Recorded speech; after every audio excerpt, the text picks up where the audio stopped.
તો મારા સગા તરફથી હું માફી ચાહું છું. મામેરિયાને કાંઈ તકલીફ થઈ હોય અથવા તો ક્યારેય કાંઈ માગવું પડ્યું હોય અને અમારે આપવું પડ્યું હોય તો એ બદલ પણ અમે માફી માંગીએ છીએ. કારણ કે મામેરિયા થોડાક અમારા લાડકા છે એટલે અમારે આ કરવું પડે. અને આજ છે વધારે પડતું, જો કે આ પ્રોગ્રામ કરવાનો જ નહોતો, પણ સહભાગી વધારે પડતી આ યંગ જનરેશન રહ્યું એને એવું થયું કે ભાઈ બે શબ્દ તરીકે તમે સ્ટેજ ઉપર આવો તો અમને સારું લાગે. જ્ઞાનની 5 વાતો કહો તો સારું લાગે. તો મેં કીધું હવે એવું ગાવાનું કંઈ ગળું નથી રહ્યું, પણ આ તમે જે બધું ગાઈ નાખ્યું ને હમણાં કેટલું ઠેકડા મારી લીધા ને પછી જાનમાં આવવા ટાણે તમને પગ દુખે અને આવું કરવું, તો એના કરતાં તો આપણે આ અને કોઈ દી બન્યું નથી. મ્યુઝિકને ને ડાયરાને કોઈ દી બન્યું નથી અને કોઈ દી બનશે પણ નહીં. તમે જ્યારે મ્યુઝિક ઉપર નાચતા ત્યારે ઘણા બધા વ્યક્તિઓ આએ જોવા માટે ઠાઠ લાગ્યો હતો. ખરાબ વસ્તુ જોવામાં ઝાઝા માણસો જોયો એ મને ખબર જ છે, પણ સારી વસ્તુ જ્યાં સમજણ આપવાની હોય, જ્યાં સમજણ અને જ્ઞાનની વાતો થતી હોય અને જ્યાં તમારા બાળકોને જ્ઞાનની વાતો પીરસાતી હોય ને, એ લેવા બહુ રાજી નથી, ઓછા છે. જ્ઞાનની વાત લેવી અને જ્ઞાન મેળવવું એ બહુ અઘરી વાત છે. એટલે જ્ઞાનની સાથે જે તમને રમતની સાથે જે સંસ્કાર મળે એ બહુ અનમોલ હોય. જે તમને તમારા સંસ્કારની અંદર કંઈક શીખવતું હોય, તમારા પરિવારને કંઈક શીખવતું હોય, તમારા પરિવારને કઈ રીતની હેન્ડલ કરવું, એ એમાં સંસ્કારની જે વાતો હોય એ વાતો અલગ પડે. એટલે થોડીક જ્ઞાનની વાતો કરી. એક પહેલા એ કહી દઉં કે દુનિયાની અંદર સૌથી તમને જો પ્રેમ કરનારી કોઈ વ્યક્તિ હોય, દુનિયામાં સૌથી વધારેમાં વધારે તો આ જગતમાં તમને કોઈ પ્રેમ કરતું હોય એ વ્યક્તિ કોણ? આ જગતની અંદર તમને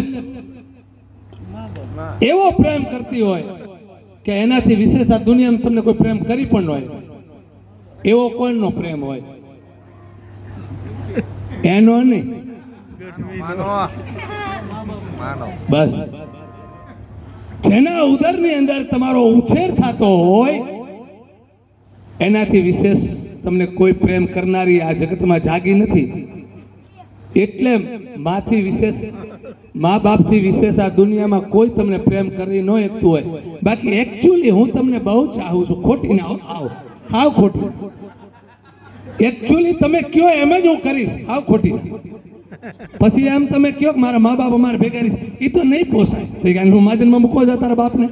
આ 20 વર્ષનો કર્યો અને આજ લગી પાણી માંગતો હતો, મારી માં દૂધ હાજર કરતી, અને ક્યાંક બહાર હલવાઈ ગયો હોવ અને મારી માને નીંદર ન આવતી હોય, એનો પ્રેમ મૂકીને એકચ્યુઅલી તારા આગળ વિયો આવું? મારો દીકરો આ એક જોવાય.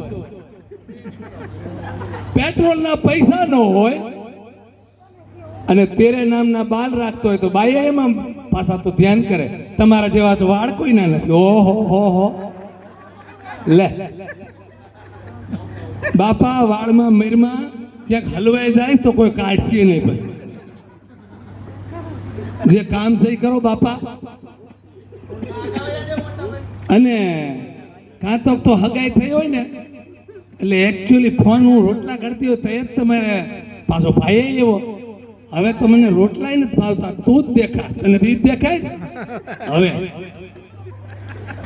મને એ ખબર નથી પડતી, હગાઈ પહેલા મોબાઈલ આપે છે ને પછી મોબાઈલમાં વાતો કેવી કરતા હોય છે. મને અમુક કે હો ને હું કઈ કહું હો, મારું દીકરું તને કાંઈ નહીં દેખાતું હોય? ડાયરમાં કે તું દેખા, રોટલીમાં તું દેખા. મારું દીકરું કોક દીક તો તારે એમ કેવું હતું કે માં તારા તરિયા ચાટી અને હું પડ્યો રહીશ, પણ આવા ખોટા પ્રેમમાં નહીં પડવું. આ તો એકચ્યુઅલી બધામાં એ જ દેખાય. અને બધી અમુક તો પાછા શબ્દ આપણે ફીકું મને ગમતું નથી. અરે તારી અરે તારી આ તમારામાંથી જ લીધેલા શબ્દ છો. કોઈ તમે જો એમ કહેતા હોય યંગ સ્ટાર બેઠો હોય કે આ કોઈ મારા નવા શબ્દ છે, તો કાંઈ નથી. આ એકચ્યુઅલી તમારા જ શબ્દ છે. એકચ્યુઅલી પછી ફરવા જાય અહીંયાથી વાંધો પડે.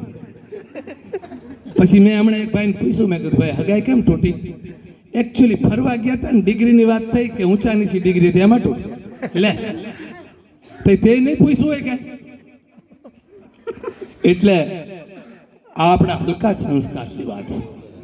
એકચ્યુઅલી વાળું જે આવેલું છે ને બહુ અઘરું છે. અને સમજણ વિનાની જિંદગી જીવો વર્ષ 1000. સમજણ વિનાની જિંદગી જીવો વર્ષ 1000. એનો કોઈ મતલબ નથી. સમજીને જીવો એક ક્ષણ, બેડો પાર.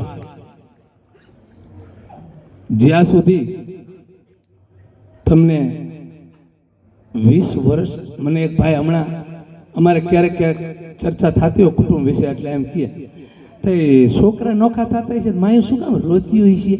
મેં તારા નોખા થઈ જાય ને તઈ તને ખબર પડશે. અત્યારે તું આ કૂદસ ને. ઘણી વખત ભાઈનો પ્રેમ રહ્યો ને, ભાઈનો એ અલગ છે, બેનનો